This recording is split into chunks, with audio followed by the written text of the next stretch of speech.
Eu convido agora o pessoal do Grupo de Estudos e Pesquisas em Direitos Culturais, o professor Humberto e demais componentes, para falar sobre as experiências de pesquisa também do grupo. Estar com vocês aqui nesse momento que a gente considera muito rico, um caldeirão. Os outros são mais centrados e direcionados pelos temas específicos, aqui é mais a diversidade de pesquisa. O grande objetivo desse momento é, talvez, a gente celebrar subsequentemente, do ponto de vista formal ou informal, ou nas duas dimensões, atividades que possam ser comuns ao nosso grupo, com os grupos dos quais vocês participam, tal qual aconteceu. Afrânio, tudo bom, Afrânio?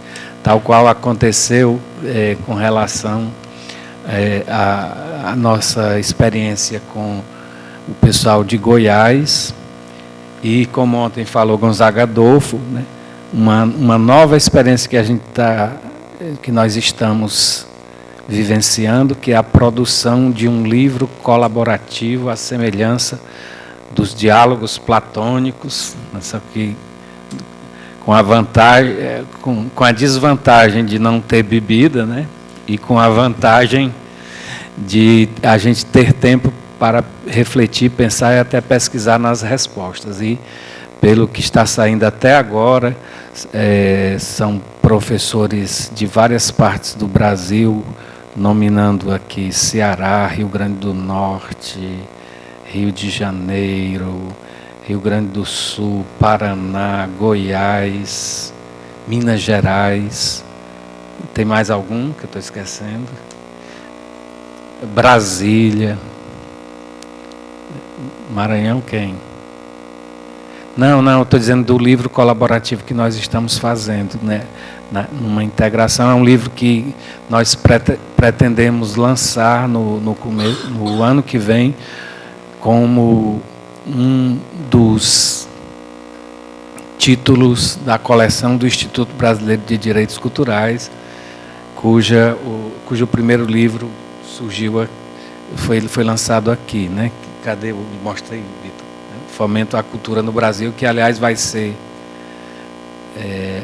o guia, esse livro vai ser o guia das nossas intervenções preferenciais aqui. A gente vai falar das pesquisas que nele estão desenvolvidas. Nós combinamos de falar, cada um aqui, no máximo, uns 2 minutos, porque a gente quer privilegiar o debate. Isso é uma coisa quase impossível, mas eu quero só dizer que o nosso grupo nasceu assim, em decorrência de uma demanda dos alunos no ano de 2004, quando os alunos fizeram uma semana do direito chamada Direito, Arte e Cultura, e, subsequentemente, nós continuamos numa dimensão, por assim dizer, quase marginal, não no mau sentido, mas no sentido de ficar às margens, e aos poucos fomos adentrando de maneira muito forte e em decorrência do trabalho, tanto que hoje, por exemplo, a universidade coloca esses equipamentos todos à nossa disposição, com o prestígio das nossas autoridades acadêmicas a esse trabalho que a gente vem desenvolvendo aqui. Aí tivemos, na linha de frente inicial, basicamente 4 fundadores, o Afrânio Naninha, que está ali, querido, depois se afastou um pouco desse campo, porque foi para outros campos da advocacia, mas é um grande produtor cultural do Estado do Ceará e milita nessa área do direito ao entretenimento. O Rodrigo Vieira Costa, que hoje está fazendo, inclusive, um seminário, que é como se fosse uma extensão desse aqui. A gente partilha, como já partilhou em outros momentos, palestrantes que vinham para outros eventos, a gente não tinha dinheiro para trazer esses palestrantes, aproveitava, né? E a gente tem que otimizar realmente essas oportunidades. Aí ele hoje está fazendo um seminário lá na UFESA, no Rio Grande do Norte, incluindo a participação do professor Maresi, o Mário Pragmácio, que está aqui, que daqui a pouco vai falar. Então, a gente cresceu bastante numa dimensão tal que, às vezes, a gente não dá conta do que deseja fazer, né? Mas tem muita gente empenhada e tem um processo que eu acho interessante, que é um processo de ação a partir da consciência, que é algo que às vezes falha para todos nós, mas ele dá, eu creio que, mais resultados, não no sentido da produtividade, mas dá bons resultados em alimentar a ideia de que as pessoas possam fazer aquilo que elas têm em mente. Então, por exemplo, quando alguém chega, professor, me dê uma ideia que eu quero desenvolver, eu disse, não tenho, sinto muito, né?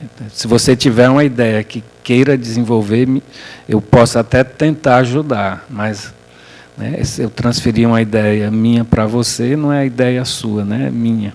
Eu estou te usando como mão de obra. Então, eu acho que a ideia de protagonismo no grupo de estudos, pesquisas e direitos culturais é a ideia de regência. E nós temos uma preocupação em fazer chegar as nossas humildes produções às pessoas que têm interesse. Aí nós temos um site, criamos inclusive uma instituição que a gente imaginava que ia ser uma instituição apenas para instrumentalizar as ações do Grupo de Estudos, Pesquisas e Direitos Culturais, que é o IBDCult, mas que já ganhou vida própria, e a gente percebeu que esse atrelamento originalmente pretendido, ele sequer é adequado, mas é um instituto que tem muitas pessoas que coincidem de pertencer também ao Grupo de Estudos e Pesquisas em Direitos Culturais. E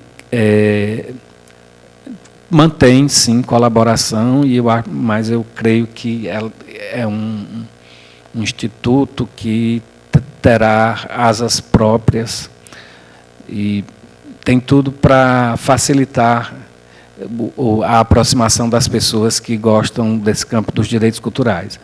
E um dos projetos desse instituto, eu vou logo lançar aqui, que é uma ambição nossa, e essas ambições, às vezes, elas geralmente elas são do agora, mas se materializam no futuro, né? E há muito tempo que a gente vem conversando, como, por exemplo, há muito tempo nós tentamos fazer o encontro de direitos culturais e só depois de umas 5 tentativas é que conseguimos, né? As coisas não são fáceis assim. A gente quer fazer um livro, a gente tem umas 10 tentativas, umas 5 tentativas, depois consegue. As coisas não são tão fáceis assim, não. E tem uma coisa que a gente vem tentando e não consegue ainda, mas que vamos externalizar, né? Porque diz que externalizando, talvez as forças cósmicas conspirem a favor, que é fazer um curso peripatético de direitos culturais, que é dentro de um ônibus, e isso em decorrência de uma experiência que, inclusive, Manuelina participou, né? Nós, na cadeira de direitos culturais, nós ficamos 3 dias no ônibus e fomos até o Cariri, parando em todas as cidades importantes do estado do Ceará. Então, a gente quer dar um curso realmente de direitos culturais, e a nossa primeira experiência, a gente quer que esse curso seja até a Serra da Capivara, inclusive para homenagear e fortalecer aquele sítio tão ameaçado atualmente, né? Então, a gente quer lançar para o Brasil todo e nesse âmbito dialogar. Então, é um grupo aí cheio de atividades e se eu ficar falando aqui, os outros não falam. Vamos lá. Começa pelo Mário. Começa pelos mais velhos. Bom dia, bom dia. Vou falar sobre 2 projetos atuais que eu estou participando. Eu não vou falar propriamente de pesquisa, porque o ano de 2013 e 2014 foi bastante rico em termos de pesquisa. Eu apresentei o resultado no ano passado aqui, e esse ano estou apresentando de uma outra pesquisa que eu estou finalizando, que é sobre a Rua da Carioca. Mas o que eu queria mostrar aqui é de um outro projeto que eu estou tocando no Rio de Janeiro, que é mais ligado à atividade profissional mesmo, relacionado a direitos culturais e do entretenimento. Lá tem um projeto chamado Rio Criativo, que é uma incubadora de empresas na área de economia criativa. O Rio de Janeiro está querendo se vender, se mostrar como um polo do entretenimento, da indústria criativa, né, seja lá o que signifique. E foi aberto um edital para incubação e para residência de empreendimentos que atuam nesse setor da economia criativa. E aí eu apresentei um projeto de um escritório de advocacia voltado para a área da economia criativa, com uma proposta de certa maneira diferente, né, trabalhando com uma rede de advogados, com um sistema de consultoria preventiva e tal, e foi aprovado. E aí eu estou lá no Rio Criativo há um ano, estou completando um ano nesse projeto,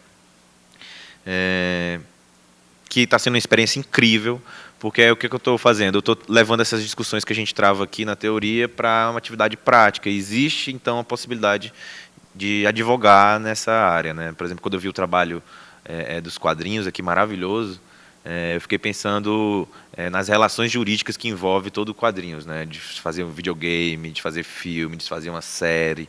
Então, tem muita questão jurídica envolvida nessas linguagens, nessas criações intelectuais.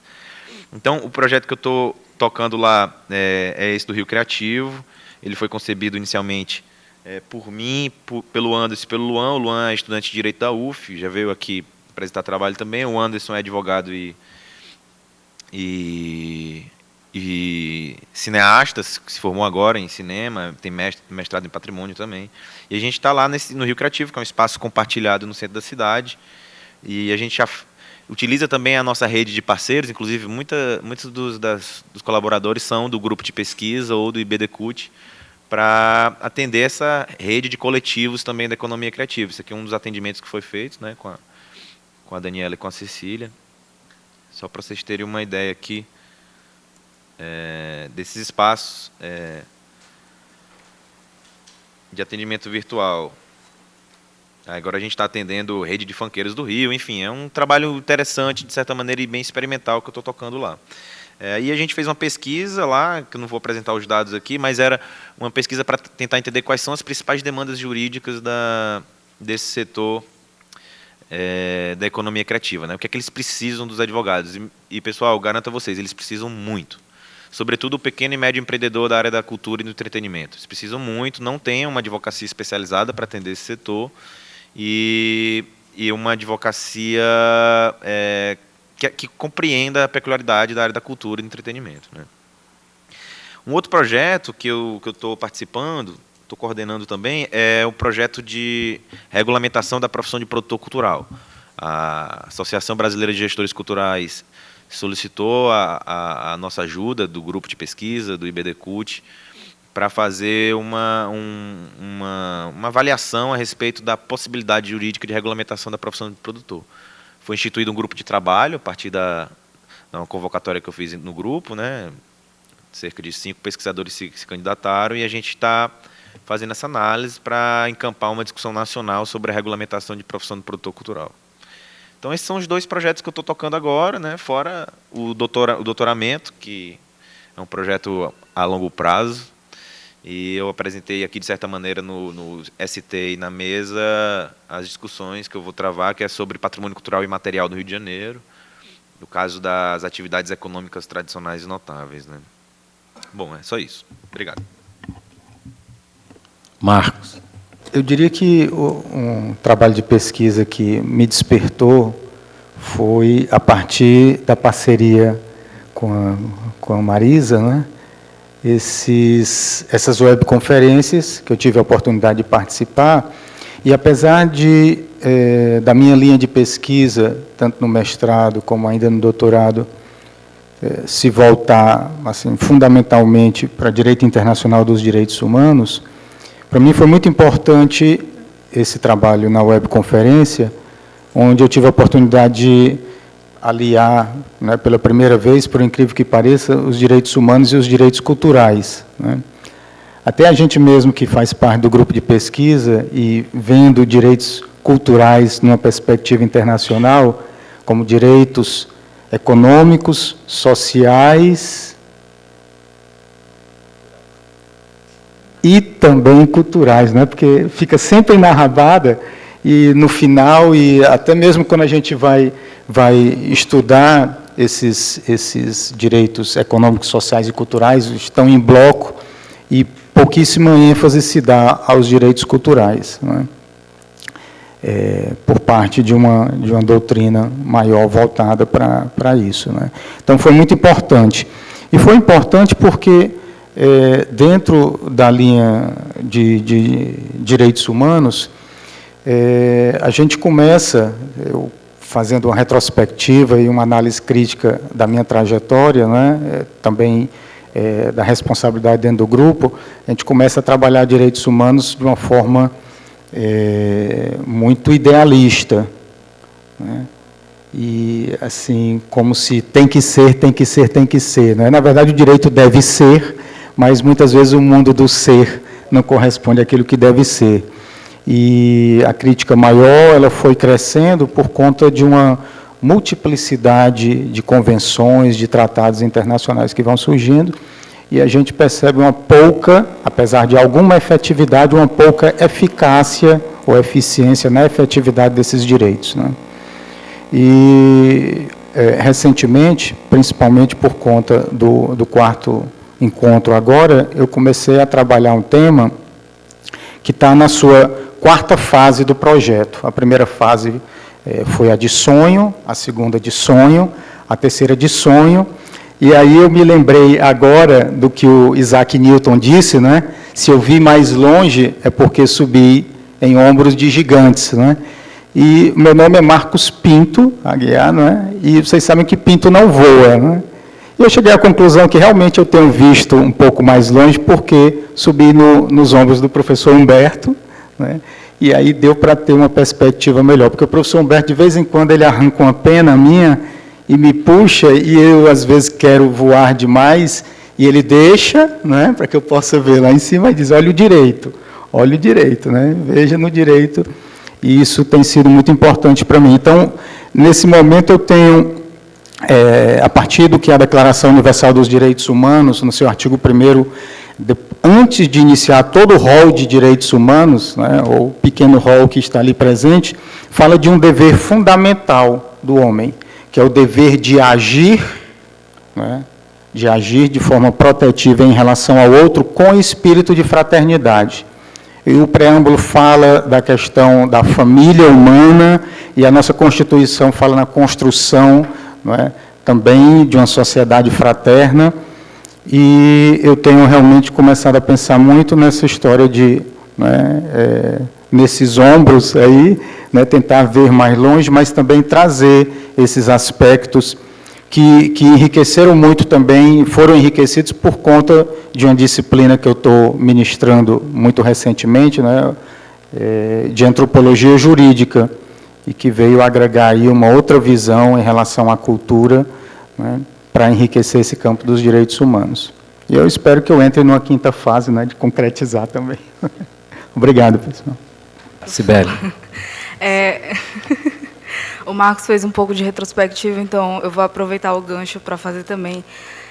Eu me aproximei do grupo como monitora no primeiro encontro internacional de direitos culturais, que nem os meninos que estão ali, que são monitores esse ano. E desde então, assim, o grupo abraça mesmo, a gente entra e é acolhido de forma incrível. E eu comecei a me interessar por memória coletiva, eu comecei logo a pesquisar, logo que eu entrei no grupo com o professor Humberto, e eu pesquisava sobre lugares de memória, a proteção dos lugares de memória em decorrência de violações de direitos humanos no Ceará. Passei 2 anos com esse projeto, pelo CNPq, com bolsa, E agora eu vou começar a pesquisar sobre museologia comunitária. Minha monografia é sobre proteção jurídica da memória coletiva, museologia comunitária no ordenamento jurídico brasileiro. E eu queria ter mais coisas para falar sobre essa pesquisa, mas, na verdade, eu estou começando agora. Eu comecei a ler algumas coisas no mês passado. A Manuelina está ali, eu leio bastante coisa dela, está me servindo muito para a pesquisa. Você fala muito do Xivarine, né? Ele é maravilhoso, muito bom. E é isso, gente. Acho que tenho a dizer também que a monitoria em direitos culturais com o professor Humberto me ajuda muito, porque tem um crescimento de troca com os alunos. E é isso.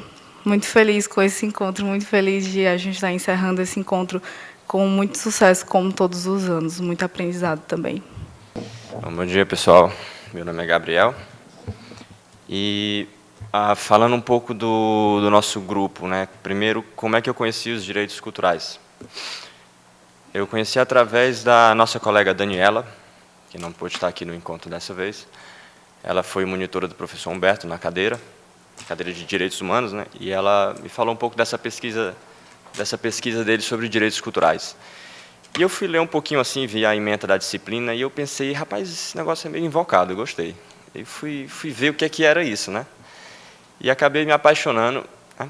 Lá com o professor, aliás, com o professor Humberto, não, né? Pela disciplina, né? Não pelo professor Humberto. Mas assim, foi uma grata surpresa, e já no semestre em que eu cursei a disciplina, já comecei a fazer pesquisa, e desde então não parei, né? E acabei caminhando por vários campos dentro do âmbito dos direitos culturais. A minha primeira pesquisa, inclusive, foi sobre a função sociocultural da propriedade, né? Uma visão interessante que eu consegui captar a partir dessa nova leitura, e desde então vim pesquisando sobre outras coisas, sobre federalismo cultural, sobre o direito à diversidade cultural, né? Caminhei por vários caminhos. Acho que eu estou meio perdido, pelo visto, né? Mas sempre muita vontade, sempre querendo explorar uma coisa a mais. Mas aí também assentei a minha pesquisa em um campo que eu acho que é interessante para a gente que trabalha com essa temática, e principalmente que leva um pouco para o âmbito do concreto, né? A gente sai um pouco da teoria, que foi trabalhar a perspectiva dos direitos culturais no âmbito tributário. Eu já havia escrito um trabalho que foi submetido para o primeiro encontro, né? Na época eu não participava do grupo, e aí eu apresentei o trabalho, era sobre a imunidade de livros, a imunidade tributária de livros, né, como uma espécie de fomento à cultura. E agora o IBDCUT, o Instituto Brasileiro de Direitos Culturais, lançando o seu selo editorial, também lançou a obra, né, o Fomento à Cultura no Brasil, que a gente já falou aqui. Eu participei desse livro, né, muito feliz, com muito orgulho de ter participado desse livro, que eu retomei justamente essa temática do fomento da cultura através da imunidade tributária. Não vou assim, dar uma breve síntese do que eu falei, só para não me alongar, mas também para deixar aqui registrado um pouquinho do que foi pesquisado. O capítulo que eu escrevi neste livro, o título é Livros e Discos, a imunidade tributária como fomento à cultura. Então, eu trabalhei aqui a perspectiva da imunidade tributária dos livros, que já existe essa previsão na Constituição originariamente, uma imunidade que se estendeu aos CDs e DVDs, como a gente costuma dizer, os fonogramas e os videofonogramas, pela uma emenda constitucional de 2013, 72, se não me engano.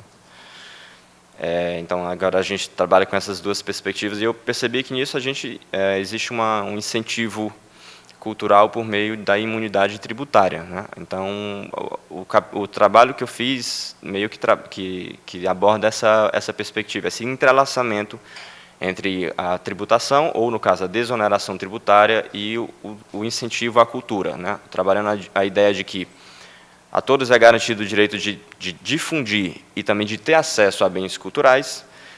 Também é garantido isso através da ação do Estado, né? A Constituição assegura que todos têm o direito, e o Estado tem esse dever de prestar esse direito, vamos dizer assim. E eu identifiquei que, no âmbito da imunidade tributária, existe aí uma prestação normativa que o Estado dá para incentivar a difusão e o consumo de bens culturais, né? E o que ganha muito destaque também no atual contexto em que a gente vive de globalização, em que a cultura está sendo um objeto também de expropriação e de diversificação maior, o que também abre caminho, porém, para que a indústria cultural possa massificar esse campo, e isso é um tanto quanto perigoso quando a gente vê isso na perspectiva das minorias culturais, né? E o nosso ordenamento privilegia justamente o pluralismo e a diversidade cultural, e os próprios direitos culturais, né, por serem direitos fundamentais, como o professor Humberto bem explicou no seu livro, os direitos culturais são direitos fundamentais, e justamente por isso eles protegem minorias. Então o Estado também tem que salvaguardar os interesses das culturas minoritárias, e a desoneração tributária acaba sendo um grande eixo para efetivar essa perspectiva, né? Então, é basicamente sobre isso que eu falo no livro. Não vou falar mais para ver se vocês ficam com um gostinho, assim, uma vontade de querer ler, né? Então, basicamente é isso, né? Vamos passar aqui agora a palavra adiante. Obrigado. Olá, vamos lá. Humberto me colocou um pouco mais de responsabilidade no início do encontro, quando ele falou que eu sou o neto intelectual dele, né? Então, eu vou tentar falar direitinho, né? Bem, do ano passado, nós já tivemos a oportunidade de falar um pouco sobre as nossas pesquisas, né? Eu acho que não só no encontro passado, mas de inovação que eu posso destacar das minhas pesquisas, a principal talvez seja pelo meu ingresso no mestrado do programa de pós-graduação em Direito da Unifor, Direito Constitucional. E a linha de pesquisa que eu me propus, ela sempre tenta conciliar o direito administrativo, a melhor dizer, a prática na política pública, né, na gestão pública, melhor dizer, com os estudos acadêmicos que nós realizamos por meio do grupo de estudo, sobretudo. E os gestores culturais podem confirmar o que eu vou dizer, que é muito traumático tentar unir a prática, quer dizer, os conhecimentos da academia, né, os conceituais, com a prática de fato. É muito difícil. E o meu artigo nesse livro aqui, que eu escrevi junto com a Cecília, ela vai discutir justamente sobre uma das principais áreas que são, sim, uma das principais áreas de questionamento dos tribunais de contas, que é justamente a contratação de artistas. O título do artigo, ele é o credenciamento como mecanismo para a contratação de artistas pela administração pública.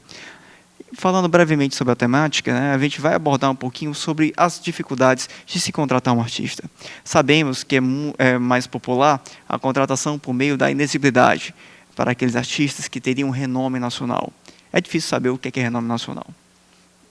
Sobretudo nesse novo contexto de sociedade de vídeos na internet, em que uma pessoa pode se tornar popular no mundo inteiro em um pequeno espaço de tempo e conhecida por apenas pequenos nichos. Isso é muito famosa. Existe, por exemplo, eu não sabia disso, mas existe, por exemplo, cantores japoneses que são extremamente executados no Brasil, né, porque tem um público mais específico que gosta muito deles, né? E pode parecer estranho, né? Ele está lá no top de exibições de vídeos, né? Isso é só um exemplo.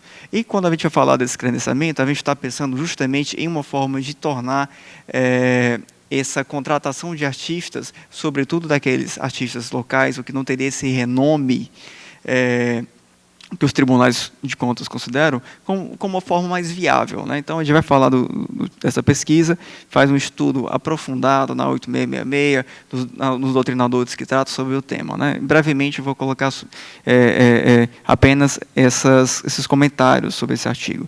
E queria falar também sobre qual é o meu objeto de pesquisa nesse mestrado.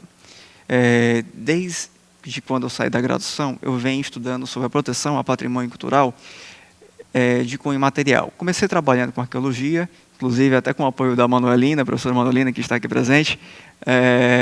E quando eu ingressei na Secretaria de Cultura, eu comecei a Secretaria de Cultura do município.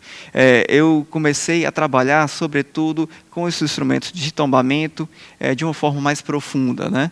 Então, em meio a esses traumas da execução dos processos de tombamento, que são por diversas vezes muito complexas, e a gente conseguir adequar ao que prevê a legislação, o que prevê a doutrina prática, é um pouquinho difícil também. Então, eu propus como tema o uso integrado dos instrumentos acautelatórios previsto na Constituição Federal, de uma forma a propiciar uma produção, uma proteção mais integrada desses instrumentos e assim buscando uma maior efetividade, né? É um desafio, sem dúvida. Felizmente, o professor Humberto aceitou me orientar. Tomara que ele continue aceitando me orientar nesse tema difícil, porque é um desafio mesmo. Opa, apertei um botão.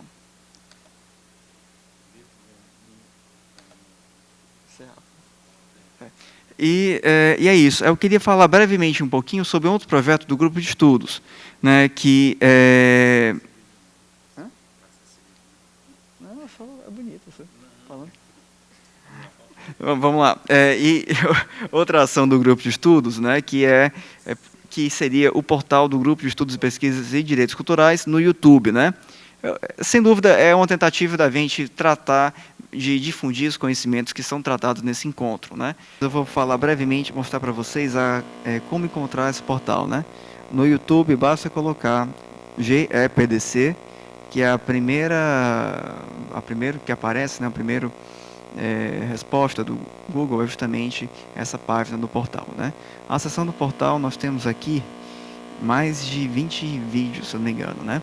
Sobretudo, alguns vídeos que foram gravados no terceiro encontro, né? Realizado no ano passado. Aí tem aqui a mesa de abertura. Olha aí.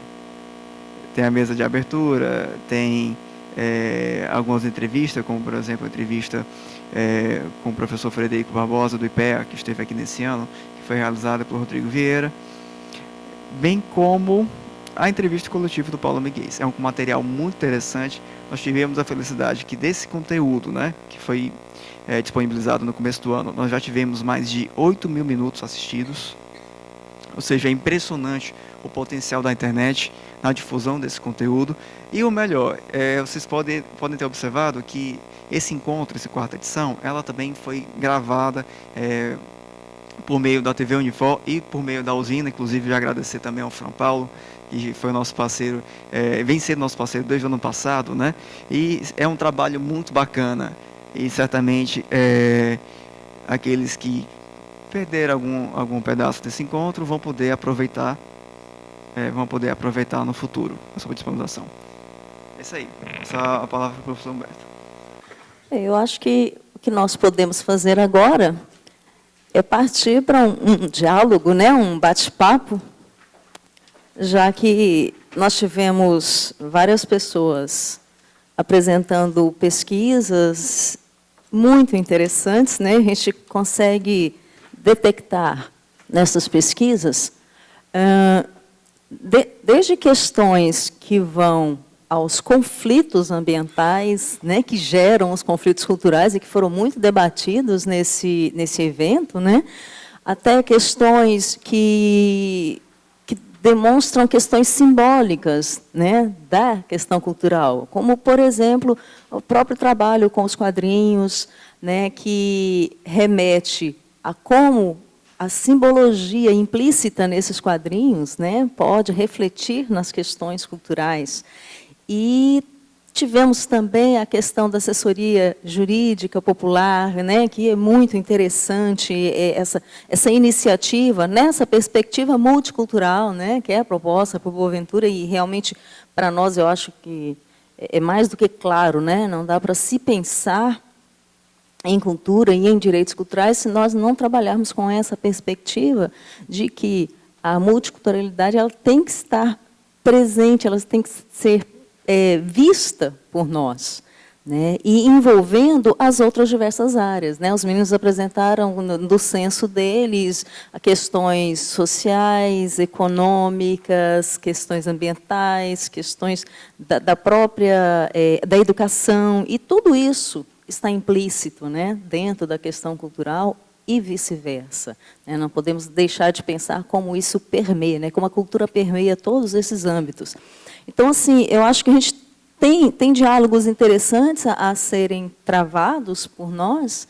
É uma pena que a gente acabou se alongando muito, né? Nós começamos com um pouco de atraso e as pessoas acabam indo, mas eu acho assim, desde que a gente tenha 2 pessoas, nós já temos um grupo, né? E um grupo forte para poder conversar e discutir. Então, eu queria sugerir, a partir de agora, queria inclusive, ver se o professor Gonzaga gostaria de fazer alguma observação sobre os trabalhos, passaria a palavra a ele e logo passaríamos a palavra a vocês, para cada qual fazer suas observações e também falar sobre as suas experiências, né, os que não apresentaram trabalho, para essa troca entre pesquisadores.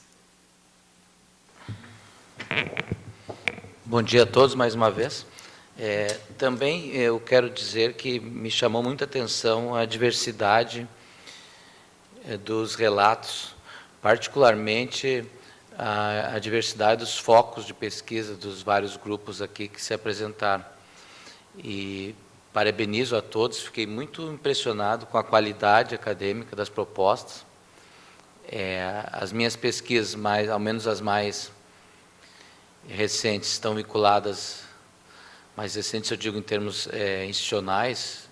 Sou professor do programa de pós-graduação, do mestrado e doutorado da Unisc, Universidade de Santa Cruz do Sul, que é um programa de pós-graduação em nível de mestrado e doutorado em Direito, e eu pesquiso há 25 anos na área dos direitos autorais, como referi ontem à noite.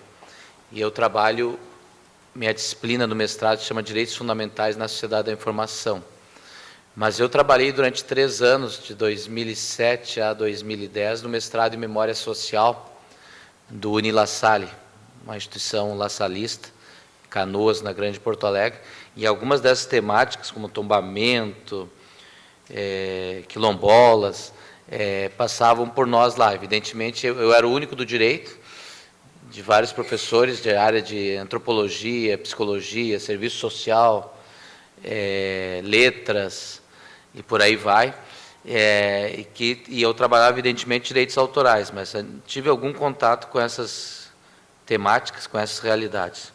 Eu quero parabenizá-los, eu fiquei também muito impressionado com a qualidade dos trabalhos em várias linhas, e especialmente com o alcance social das propostas dos trabalhos, humanitário, humanístico e social, ou seja, como não poderia deixar de ser, né, questões culturais estão atreladas a essa possibilidade, que eu diria assim, de transformação construtivista, de tentar transformar as pessoas por meio das próprias pessoas, pela formação de consciência e chegando de algum modo à transformação social. Achei muito interessante. Claro, cada um tem um viés, tem um foco, tem um referencial teórico, tem uma aplicabilidade prática, alguns mais, outros menos, mas isso me chamou muita atenção.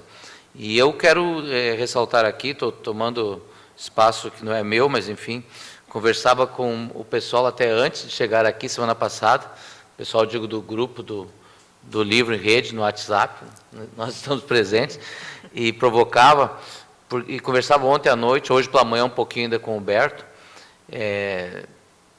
inclusive até sobre o próprio logomarca do evento, né? Eu disse para o Humberto, lá no Rio Grande do Sul, nós chamamos isso aqui de chimarrita, a dança da fita, também tem. Me parece que é de origem portuguesa, e a ideia é de formar redes.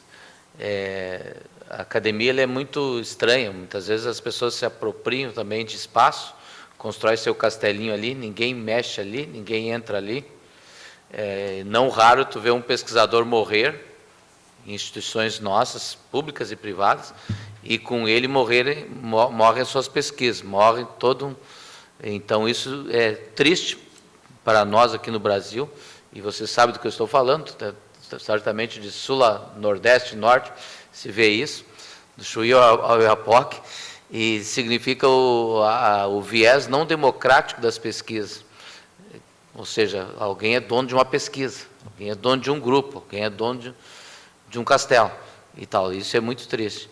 Então, o que eu quero ressaltar aqui, isso vem de uma reunião que nós tivemos semana passada lá no nosso PPGD, em Santa Cruz do Sul, ao menos na área do direito, a CAPES firmou novos critérios de avaliação de produção docente. E um dos critérios muito forte, conversava ainda com o Humberto hoje pela manhã, é a valorização dos grupos de pesquisa. E essa interligação dos grupos de pesquisa, essas redes.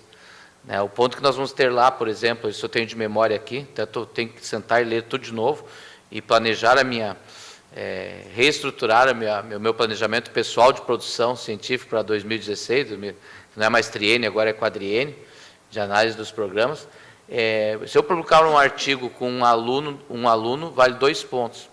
Se eu publicar um artigo a partir de uma pesquisa aprovada por um órgão de fomento, CAPES, CNPq, FAPERGS, lá para nós, no Rio Grande do Sul, que tenha no mínimo 3 programas juntos, vale 20 pontos. Então, onde que nós vamos apostar? Se tu publicar em anais de evento internacional consolidado, a expressão que eles usam lá, como já esse evento, me parece, desde que tenha 30% no máximo de participantes do mesmo Estado-membro e no mínimo 5 Estados-membros da nação, que tem aqui, né? Eu conversava com o Humberto, vocês estavam nos 30%, ou seja, só pode ter 30% de trabalhos do Ceará, 70% tem que ser fora do Ceará, vale 20 pontos.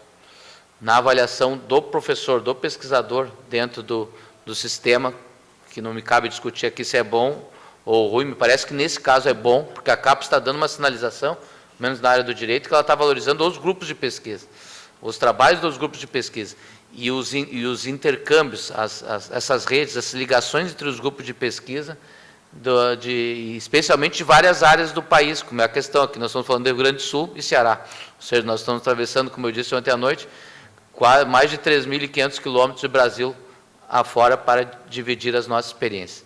Então, é isso que eu queria salientar, Marisa, ressaltar que muito me sensibiliza, assim, toda esse, digamos assim, feixe de várias possibilidades de pesquisa, e eu quero finalizar sinalizando nessa linha, ou seja, nós temos que nos unirmos, fazermos os contatos, não só consolidarmos, mas como ampliarmos significativamente essas redes, né? Muitas vezes a gente recebe o convite, mas a gente recebe pelo contato. Eu acho que é isso que a CAPES está apontando, ou seja, o Humberto me convida para publicar no livro com ele aqui, porque ele me conhece, eu convido porque conhece. O Marcos Wachowicz, pessoal, etc., vai e tal. As redes são muito pessoais, parece que as redes elas têm que se tornar institucionalizadas e registradas, e isso tem que aparecer na produção. Ou seja, se a CAPES diz assim, vai valer 20 um livro, que tem que ter no mínimo 3 instituições, no máximo 3 professores de cada instituição, a gente já tem que começar a trabalhar nessa perspectiva, e de ampliar, torná-las institucionais, democráticas, bastante transparentes, e eu acredito que o resultado, em termos de conhecimento enfim, como foi salientado aqui, ensino, pesquisa, extensão, mas de resultado concreto em termos de academia, será muito interessante. Parabéns a todos, parabéns aos alunos, especialmente de graduação, ou seja, eles estão metendo a cara, né, muitas vezes pela primeira vez num evento, numa pesquisa, muitas vezes um pouco tensos, nervosos aqui, mas parabéns pela coragem, pela determinação em pesquisar. É um longo caminho, caminho sem volta, mas fiquei muito sensibilizado aqui, assistindo muito atentamente a todas as pesquisas. Bem, pessoal, eu gostaria agora de abrir para a palavra de vocês, se alguém gostaria de pontuar algum aspecto do que foi ouvido, e até mesmo entre as pessoas que se apresentaram, né, como sentiram esse momento, qual a importância para vocês, né, dessa troca, porque nesse momento é que a gente vai conseguir identificar entre nós, né, essa possibilidade mesmo de criarmos redes. É através desses eventos, dessas oportunidades de falar uns com os outros, né, é que a gente vai definindo os nossos caminhos, as nossas trajetórias, né, e também, diante das várias possibilidades que a informatização nos possibilita, né, o meio digital nos possibilita, hoje nada inviabiliza, né, você estar aqui e o outro estar em outro estado e trocando, né, essas experiências e tocando pesquisas conjuntas também. Então, queria saber se alguém gostaria de fazer um primeiro comentário entre vocês. Assim, eu me senti muito contemplada, porque eu vivenciei por 10 anos, eu fui professora substituta da Universidade Estadual Vale do Acaraú e hoje atuo em instituição privada lá em Sobral. E é exatamente isso, seja na instituição pública, na instituição privada, é muito essa coisa mesmo da minha pesquisa, do meu grupo, né? E aí, doutor Humberto, eu queria aqui, na verdade, eu não sei se o que eu vou falar faz muito sentido, porque, como eu lhe disse, essa está sendo a minha primeira aproximação com essa temática dos direitos culturais. Mas eu percebo, na minha vivência enquanto professora, enquanto trabalhadora, uma necessidade maior de uma interiorização dessa discussão, né? Eu acho que a gente poderia... A gente, viu? Já estou dizendo a gente, né? Eu já me apropriei. Já me apropriei. Mas eu acho que a riqueza, professor, dessa discussão ela é tão grande e ela é tão presente no dia a dia dos municípios pequenos que, às vezes, a gente não se dá conta, né? Eu acho que ela está ali tão presente, tão evidente, mas parece que a gente não vê. Ela está, mas a gente não vê, né? Então, eu acho que, de repente, essa interiorização dessa discussão poderia colaborar com esses municípios de 20 mil habitantes, 25 mil habitantes, para instrumentalizar esse olhar, para a gente valorizar. Eu, particularmente, passeio, assim, percorro entre 3 instituições em Sobral que têm cursos de direito. Nós não aprendemos essa discussão, né? Nós não tivemos essa discussão na graduação, né? Nós não tivemos. Então, eu acho que isso poderia tanto fomentar também, de uma certa forma, cutucar não só a questão do cotidiano desses municípios, mas também da vida acadêmica e da pesquisa, né, nesse sentido. Então, era mais um apelo, na verdade, né, porque quando eu percebi, quando eu vi, eu disse, será que eu tenho alguma coisa para colaborar? Quando eu comecei a ver, gente, mas isso aqui é o meu dia a dia, né, é o meu cotidiano. Esse relato de experiência que eu mostrei para os senhores é o meu dia a dia. Então, eu digo, olha, está aqui, eu vivencio isso e eu posso transformar isso com outro olhar, numa outra perspectiva. Boa tarde. Sou Felipe, né? Eu faço parte do... Eu faço parte do grupo de pesquisa do professor Humberto, né, em Direitos Culturais. Ele, inclusive, está sendo meu orientador na monografia, né? Aí eu vim apresentar aqui, cheguei um pouco atrasado, mas eu ia apresentar um projeto de pesquisa sobre o Vale Cultura e a importância dele como uma ferramenta de inclusão social, né? Que a gente sabe que determinados bens culturais são bem, assim, bem caros assim, de você consumir, né? Então, o Vale Cultura foi uma resposta do legislador justamente para poder incluir determinadas camadas sociais nesse consumo de determinados bens culturais, né? E a minha pesquisa se estrutura, sobretudo, numa ideia do Vargas Llosa, né? Que ele fala que a cultura, por muito tempo, foi utilizada como uma forma de dominação, né? Também. Então, eu acredito que esse tipo a desigualdade social também acentua isso, né? Aí, bom, é isso. Não sei se foi o suficiente, eu estou um pouco nervoso. Que isso, obrigada. O Felipe ele iria se apresentar, né? Mas não pôde chegar a tempo. E o tema dele seria o Vale Cultura, né? Que seria ótimo. Mas ele, pelo menos, deu um pequeno gatilho aqui para nós, né? Para a gente ter uma ideia do que ele está discutindo. E mais alguém gostaria de...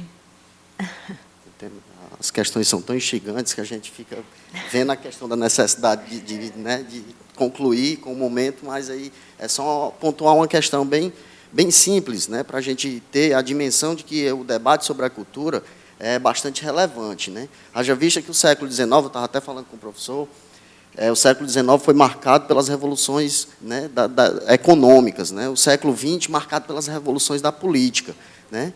E o século XXI, né, não tem para onde correr, vai ser marcado pela revolução cultural, né? Perceber que a cultura está relacionada diretamente, né, com o que a gente produz enquanto economia, enquanto política, enquanto direito, né? Então, poder relacionar o direito, né, nesse aspecto da cultura é de extrema relevância, porque normalmente os nossos programas e a nossa cultura jurídica está voltada a perceber o direito de forma isolada, né, unidisciplinar, e poder relacionar e perceber essas diversas perspectivas que surgem com a pesquisa no mundo jurídico, né, propondo uma nova cultura jurídica a partir da percepção e da importância que a cultura tem, né, de relevância para nós enquanto seres culturais, seres históricos, é o que faz a grandiosidade desse, né, desse encontro. E como a professora falou, é necessário a gente poder interiorizar essa discussão e fomentar essas reflexões a respeito dessa temática. Muito obrigado pela... Eu vou tentar falar pouco, porque geralmente eu falo muito. Quero agradecer mais essa oportunidade. Para mim é uma grande alegria poder participar das 4 edições. Professor Adolfo, eu estava no primeiro encontro e tive a sorte de estar na comunicação que você conduziu, e com o professor Adolfo, 2 ditados. Eu digo ditados, mas 2 falas dele que eu jamais esqueço, que o direito só existe fora do direito. E ele falou naquele momento que ele não utilizava o termo operadores culturais, e sim operadores jurídicos, e sim lidadores jurídicos, porque, na verdade, a gente não opera o direito, a gente constrói o direito. Então, isso, para mim, ficou marcado desde 2012, e isso tem agregado muito às minhas curiosidades. No primeiro encontro, o professor Humberto, ele faz a abertura do encontro, isso é marcado para mim, assim, para a vida. Ele faz a abertura do encontro dizendo, em outras palavras, esse encontro pode não ser perfeito, mas haverá excesso de amor. E a abertura do primeiro encontro foi na escola de magistratura, e eu me aproximei das monitoras e falei, olha, onde é que eu posso imprimir o material para comunicação amanhã? Tive a sorte grande de encontrar a Cibele, e quando elas souberam que eu vim de Minas, foi um carinho assim imenso, e no outro dia elas cuidando de mim. Então, assim, isso para mim ficou muito marcado, porque a minha linha de pesquisa é Direito e Arte, e eu sempre falo, que para sair de um discurso de trabalhar as artes no sentido de uma sensibilização e de uma humanização, e pelo menos o teatro a gente trabalha muito com isso, é ficar descalço, é abraçar, que durante a minha faculdade de Direito não tinha. Então, é muito lindo e, assim, eu tenho muita gratidão e a sorte grande de vivenciar isso durante os 4 anos, a cada vez mais esse afeto aumenta. E esse ano mal termina, mal inicia a abertura do encontro. Eu dou uns 5, 4 passos indo em direção ao caminho de sempre para ir embora. Ouço a voz, Eliene, quer carona? O Mário. Então, daí é o abraço do Mário, o abraço do Rodrigo, o abraço do Vitor, do Gabriel, enfim, não vou nomear o nome de todos, mas, assim, cada vez mais esse laço de afeto, ele aumenta. E isso, para mim, é o que a gente precisa, especialmente nas escolas jurídicas. Assim, não tenho palavras para agradecer. Eu sinto muito outras pessoas não terem a oportunidade que eu tenho de estar aqui. E, professor Humberto, esse ano é o ano dos conflitos, o ano de uma crise econômica. Eu iniciei o ano, o professor Humberto me presenteando. Em janeiro, ele inicia a página do grupo, a plataforma de direitos culturais. Ele inicia apresentando trabalhos de pesquisadores que participaram dos encontros. Daí ele coloca uma foto minha, da mineirinha, que participou de todos os encontros, e foi um presente muito grande. Daí vem o convite para participar do livro em rede. Quem sou eu perto de gigantes? Mas, assim, para mim, para o curso de onde eu vim, da UFO, meu orientador, que eu sempre digo que é meu eterno orientador, ficou muito feliz, professor Humberto, com essa oportunidade. E aí também outro presente de participar agora do encontro na coordenação de um simpósio temático, junto ao Gil Gifone e ao professor Rafael. Enfim, eu falo que falo pouco, mas eu falo muito, é muita gratidão, e, de fato, para além do que o evento ele propicia, para mim isso é muito marcante, de verdade, não é só na prática, essa doação de afetos. E outra coisa, já que eu comecei, eu tenho que dizer que eu tenho muita sorte, que eu conheci o professor Humberto Cunha por meio de um dos livros dele. Em 2006, a aluna do professor Bernardo da Mata Machado, na disciplina de Políticas Públicas para a Cultura, para fazer um dos trabalhos dele, eu tive a sorte imensa de pisar na livraria Mandamentos, no centro, em Belo Horizonte, na Rua Espírito Santo, o livro do professor Humberto Cunha. Foi aí que eu me despertei para os direitos culturais. E é isso, As letras, elas têm um poder imenso, uma vibração imensa. E quando eu digo que o professor Humberto Cunha é a referência dourada em direitos culturais no Brasil, essa fala advém de uma entrevista que eu fiz com o Bernadette. Em determinado momento, eu pergunto por que é que você utilizou determinado método para essa criação artística? Aí ele tem um insight e fala: frequentemente, em tudo que fazemos, sempre existe um Deus sendo a nossa referência dourada. Naquele momento específico, ele disse, né? E os irmãos Naves têm essa referência dourada. Então, nesse caso, eu acho que para o Brasil, para nós, é essa referência dourada. Em direitos culturais, é o professor Humberto, e que quando o professor Adolfo fala nessa divisão de conhecimento, eu fecho com uma frase de um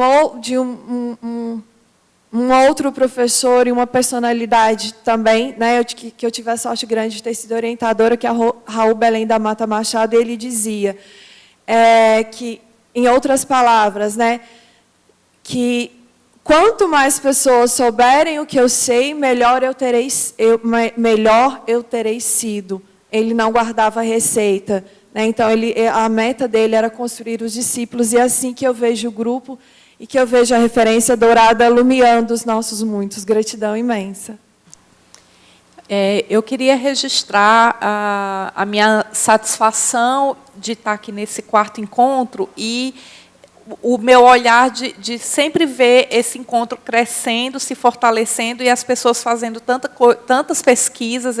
Eu vi, assim, nesta mesa, e no pouco que eu pude ver também das comunicações, o quanto o grupo tem... Eu falo especialmente do grupo de pesquisa aqui, a partir de Fortaleza, mas vendo que ele já está tendo as ramificações e aproximações com outros grupos de outros locais do país.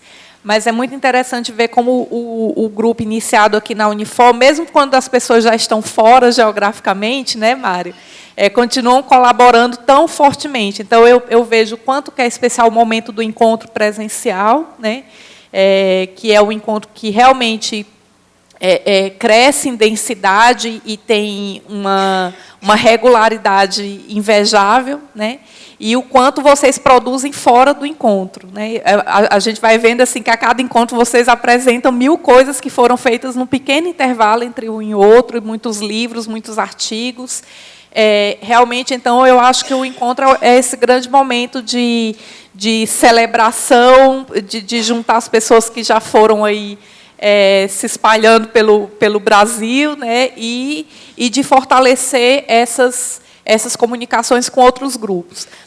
Eu brinco que eu participei da criação da rede de educadores em museus do Ceará e da de Goiás, e que eu sou especialista em rede, mas acho que todo cearense é especialista em rede, né? Então, acho que realmente essa rede aí de pesquisa na área de direito cultural tem tudo a se fortalecer a partir de bons especialistas aqui da terrinha.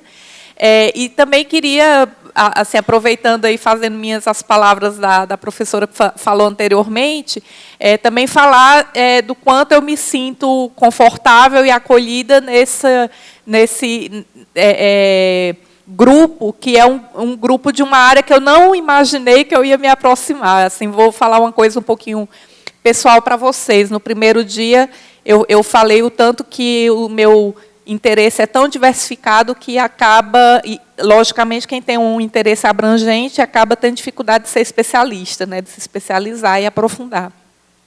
Então, desde a adolescência, quando eu queria fazer tudo, de física, arqueologia, de arquitetura, que mais que eu queria? Astronomia, eu acho, engenharia de trânsito, era uma coisa que eu queria muito fazer. Eu sabia o que eu não queria fazer, né? Eu não podia fazer medicina porque eu não posso ver sangue, e não queria de jeito nenhum fazer administração e direito, que eu achava coisas muito caretas e duras para o meu perfil. Então, assim, é realmente surpreendente o quanto, desde aquela minha primeira aproximação do curso de Direitos Culturais, das nossos trabalhos conjuntos na Constituinte Cultural do Ceará e da viagem, né, que foi um momento bem especial, vocês abriram para mim um jeito diferente de pensar sobre o direito, né? Eu agradeço. porque, como cidadã também, né, me sinto assim, mais enriquecida, e acho que é muito interessante esse espaço que reúne pessoas que são multifacetadas, como eu, como vários de nós aqui, né, pessoas que têm interesse em direito, em teatro, em artes plásticas, em música, em museus, em patrimônio, em tanta coisa, e realmente o grupo, os encontros, enfim, tudo isso aí que vocês têm feito é um espaço muito positivo e profícuo para que esse campo, que eu acho que ainda é relativamente novo, se desenvolva e aprofunde ainda mais no Brasil. Então, é só parabenizar nesse momento de finalização já desse 4º encontro, desejar que venham muitos outros, que eu possa estar em pelo menos alguns outros, e que eu possa também ter acesso ao que vocês têm produzido com essas publicações maravilhosas aí que vocês têm feito, e a divulgação digital, que é um ótimo meio para quem não pode estar aqui pessoalmente. Então, parabenizar e encorajar aí para a continuidade, especialmente os alunos de graduação aí que estão tendo uma primeira aproximação e tem um caminho interessante aí pela frente. Parabéns. Só ratificando os parabéns em relação ao grupo de pesquisa, no coletivo. Às vezes, as pessoas que trabalham muito com direitos culturais se sentem um pouco isoladas. E esse processo ele permeia toda a vida profissional das pessoas, né? E eu conheci o grupo de vocês pelo YouTube, esse trabalho eu achei interessantíssimo, e quebrou um pouco desse isolamento de quem trabalha com isso. Nós fomos muito questionadas por que viríamos apresentar trabalho aqui, né? É por um motivo simples, pelo trabalho de vanguarda que se faz aqui em relação aos direitos culturais. Então, eu não podia me omitir de falar que eu trabalho com consultoria cultural e a gente sente esse isolamento e a falta de literatura e a falta de pesquisas. Aqui a gente renova as esperanças, né? Agradecer e dizer que vocês estão de parabéns, realmente, pela organização.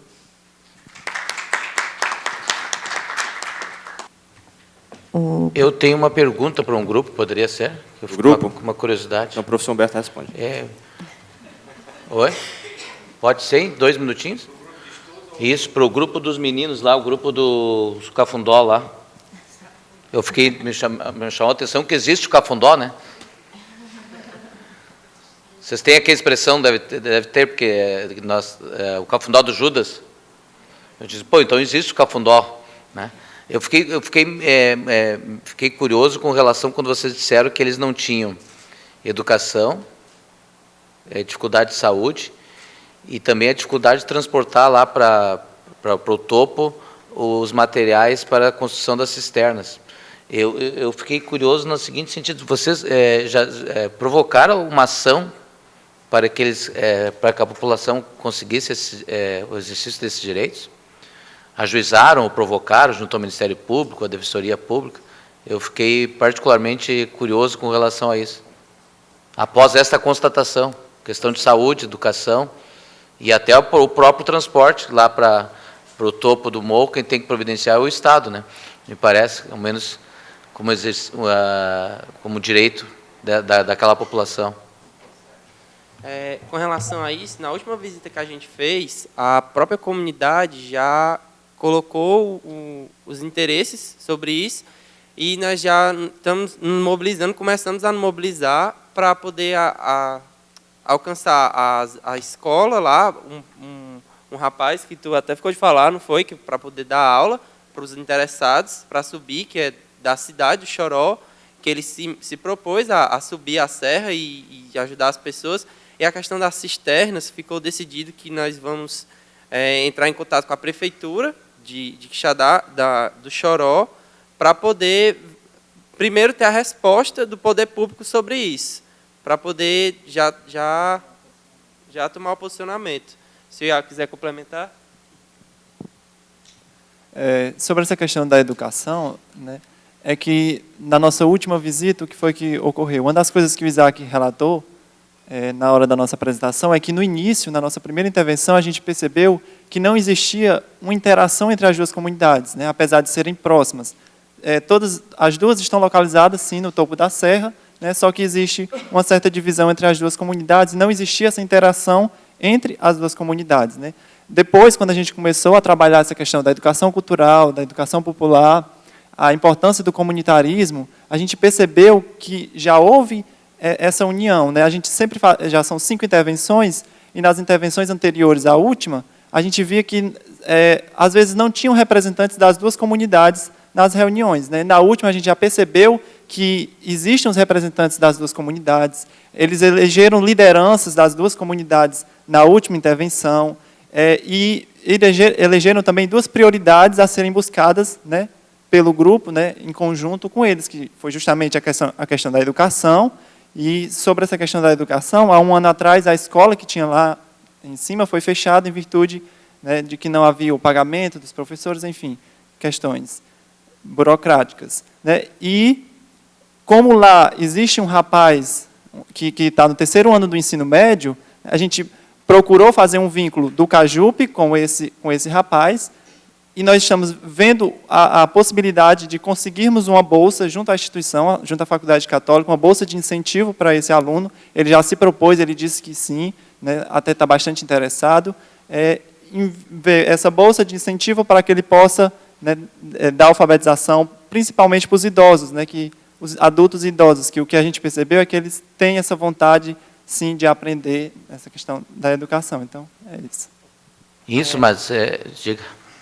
Com relação ao material, que a gente falando da dificuldade de levar o material lá para cima, numa discussão já com a comunidade, na última visita, a solução para levar esse material seria, porque lá não tem acesso, não tem como subir um carro, uma moto, é muito difícil, não tem como a moto levar os materiais. Eu acho que na comunidade só tem uma moto. E a questão a solução seria levar com um helicóptero, algum meio de aéreo. Foi como já tem um poste de luz lá que eles conseguiram levar com helicóptero. E o meio seria esse. E, então nós estamos nos mobilizando, já estamos estudando essa possibilidade para mover o poder público com relação a isso. Mas nós ainda estamos, como eu disse, a visita foi em agosto, foi recente, nós ainda estamos estudando essa questão para poder atender essas demandas da população. Sim, eu sem querer entrar no detalhe, mas a ideia é o seguinte: quem tem que levar lá para eles é o Estado. Tem que levar o material, educação, saúde. Essa que é a questão. Então, se o Estado não levar, nós ficamos fazendo muita reuniãozinha, muita ata, muita isso, faz ações pontuais, 3 ações contra o Estado. Se for o caso, me parece que o movimento é Estado e município, Estado membro, ou até a União, se for o caso, deve haver a competência, distribui a ação e faz levar para eles lá, saúde, educação, e levar os materiais para construir as cisternas. Nós estamos falando de direitos fundamentais, essa que é a provocação. Né, o STJ já tinha decidido, o Supremo decidiu em questão de educação, que tem que ter educação onde tu mora, questão óbvia, ou seja, que não se aplica a reserva do possível, mas sim o princípio do mínimo existencial. Tem que ter o direito fundamental à educação lá onde tu mora. Como que ele vai levar o professor lá é um problema do Estado, porque nós estamos falando de exercício de direitos fundamentais. Essa que era a minha dica, né? Depois só me noticie isso aí mais adiante, espero que continuemos mantendo contato, como se disse antes, mas o Estado tem que botar professor para eles lá. Como que ele vai levar? Se vai levar de helicóptero, de jegue, não sei do que, isso é um problema do Estado. O Estado tem que concretizar os direitos fundamentais deles lá. Certo? Que seja breve, né? Eu penso ter um olhar diferenciado e muito bacana nesse cenário aqui que eu estou. Eu sou uma bióloga. Então, a minha aproximação com os direitos foi na função de consultora legislativa especialista em meio ambiente. E a minha aproximação com os direitos culturais foi casando com um artista. Então, eu tenho um olhar dos direitos culturais sobre a perspectiva de um artista. Então, ele nunca teve acesso a direito autoral, e os outros com os quais a gente passou a conviver e que foi a força motriz para construir um centro de cultura, edificar e dinamizar, sequer têm registradas as suas artes. Não há contrato firmado no campo do direito, né, para que eles façam circular as suas artes, eles querem fazer circular as suas artes, porque, no mais das vezes, eles não têm oportunidades. Então, só para ilustrar o quão distante os direitos culturais estão dos fazeres culturais. E esse é o desafio que se impõe a toda a universidade, em todas as áreas do conhecimento com os quais eu convivo. O senador Cristóvão, eu prefiro ele como escritor do que como senador, mas ele, na Universidade na Encruzilhada, o livro dele, ele diz, olha, a universidade nasceu no mosteiro e continua mosteirizada. Ela não consegue ir além, conhecer o ator, né, em que ela se dedica a pesquisar. Então, é o convite, eu parabenizar pelo desafio que se impõe a cada encontro, a cada fazer acadêmico. É a realidade, né? É o que é real, o que é que se está fazendo e o que é que se está pesquisando, para quem se está pesquisando e para que se está pesquisando. Esse é o desafio que se impõe à academia. Eu estou pesquisando para criar currículo, e ser um douto, né? Ou eu estou pesquisando para transformar a sociedade? Esse desafio eu imponho. Eu tenho um pensamento forjado na academia, mas não estou na academia. Mas estou quando faço pesquisação. E eu faço pesquisação em tudo que eu faço. Então, eu sou uma pesquisadora nata, mas não estou na academia. A academia não me absorveu. Mas toda semana eu estou nela, convidada por uma situação ou outra, para dizer que o grande desafio que se impõe à academia é o pé na realidade. E o pé na realidade é o caminho maior para a transformação. E esse conhecimento não ficar mosteirizado, não morrer junto com os seus doutores, enfim.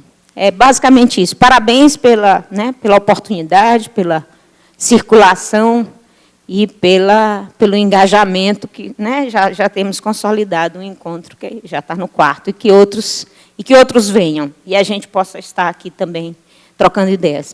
Bem, a gente encerra nosso debate, nossa discussão, e eu gostaria de passar para o professor Humberto. Antes de tudo, gostaria de agradecer por estar aqui também, né, pelos convites para coordenar o simpósio temático, para coordenar este momento, pelos momentos juntos que tivemos, não só nos debates, mas nos cafezinhos, nos corredores, no hall, que eu acho que esses momentos que acabam criando esses vínculos afetivos, que com certeza vão aumentar cada vez mais.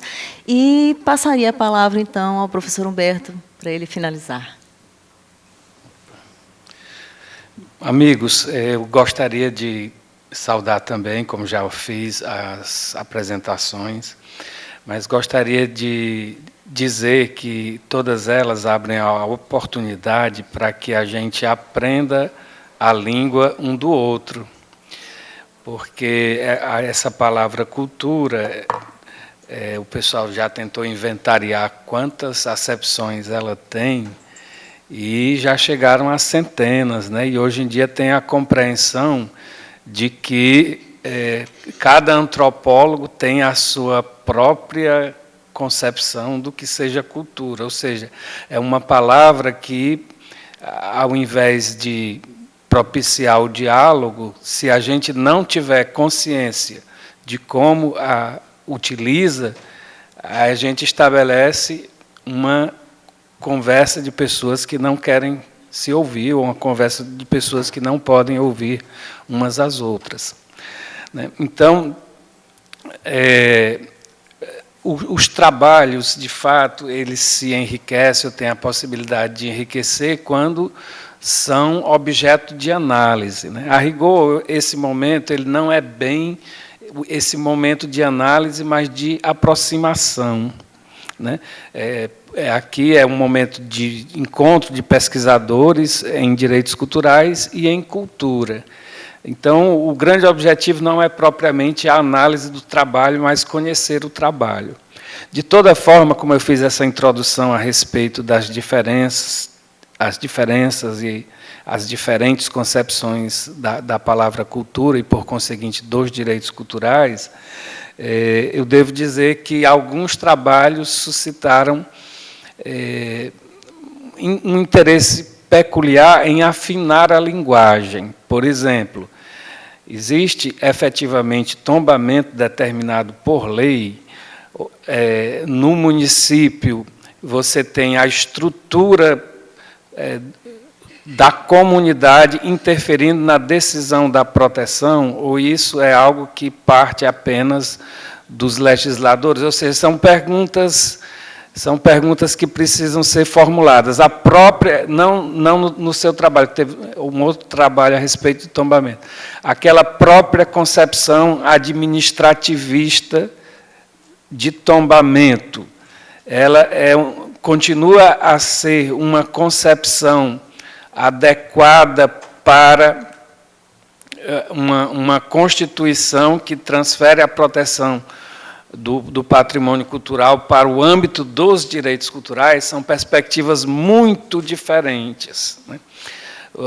A ideia do direito administrativo é a ideia do ius imperi. A ideia dos direitos culturais é a ideia de colaboração da comunidade, né? Então, são concepções muito diferentes. Então, nesse sentido, eu acho que o grande desdobramento que a gente pode fazer aqui, repito, não se trata de análise de pesquisa, mas de análise talvez até de linguagem e de como a gente pode prolongar o nosso diálogo, né? Talvez seja efetivamente essa contribuição de sair difundindo e dialogando a respeito dos direitos culturais, porque a Manuelina revelou sua inicial ojeriza pelo direito, né, e pela medicina, e isso decorre de um conflito cultural de natureza conceitual. É porque a gente quer do direito algo que não existe nele. A dimensão e a natureza do direito, inclusive demandada pela cultura, é de limitação. A cultura trata o direito como um elástico que é natural, mas ele é sempre assim, é como se tivesse a programação de um animal carnívoro que sempre vai comer carne. Do direito é sempre limitação, né? A moldura normativa, para utilizar a expressão kelseniana, é que varia, ela se amplia ou se reduz. Ou seja, a gente tem, no estudo dos direitos culturais, a obrigação de não confundir direitos culturais com cultura. A cultura é a grande matriz, mas são coisas diferentes. Tá certo? São coisas diferentes. Porque, senão, não precisaria sequer denominar de formas peculiares, né? Então, o grande aprendizado, ou gaguejada bonita, né? O grande aprendizado que tiro desse nosso encontro é exatamente esse, é que nós estamos utilizando de forma muito aleatória a palavra cultura, o que em si não é um problema, né? O grande problema é quando a gente não presta atenção nessas utilizações e imagina que está fazendo a utilização padrão para os distintos campos, né? É ótimo que se continue a utilizar, mas é ótimo que a gente tenha a consciência das distintas utilizações dessa palavra, e eu creio que um grupo de direitos culturais que tem a ambição de se comunicar com muitos campos, o mínimo que ele pode fazer é sair divulgando o que compreende por esses direitos culturais, a sua principiologia, as suas finalidades e os seus métodos. Mas devo dizer também, em agradecimento, que saio muito enriquecido com todas as experiências. Fiquei com muita vontade de saber, por exemplo, como é uma moeda de tempo em mais detalhes, né? Porque eu vou perguntar particularmente, porque eu acho que a gente já precisa ir almoçar, né? E precisa fazer esse ensaio, mas a gente pode, inclusive, ter uma possibilidade, como efetivamente terá, de publicar os trabalhos, os relatos de pesquisa em nossos veículos de comunicação. Meus amigos, a parte externa do 4º Encontro Internacional de Direitos Culturais fica encerrada aqui. Teremos ainda um momento de avaliação, e esse momento de avaliação ele se desdobra em 2. Um interno, com a equipe que organizou, e um externo, porque nós mandamos uma ficha de avaliação para todos os que participaram, para coletar suas opiniões, inclusive no sentido de obter sugestões das temáticas futuras que a gente pode abordar, eventualmente, no 5º encontro. A gente sai com a impressão de que não vai fazer o próximo, por causa do trabalho terrível, né? Mas aí a gente compreende, nós que somos do sexo masculino, porque é que as mães têm também mais de um filho, né? Eu acho que elas, na hora da dor, dizem que nunca mais terão, mas o filho é um negócio tão bom que, subsequentemente, às vezes tem até 10, né? Ou mais, né? Minha mãe teve 14, né? Só que sobreviveram 6. Bom, então, teremos essa avaliação e, se Deus quiser, nós nos encontraremos presencialmente aqui no ano que vem, mas o convite para os encontros é um convite permanente durante todo o ano. Muito obrigado.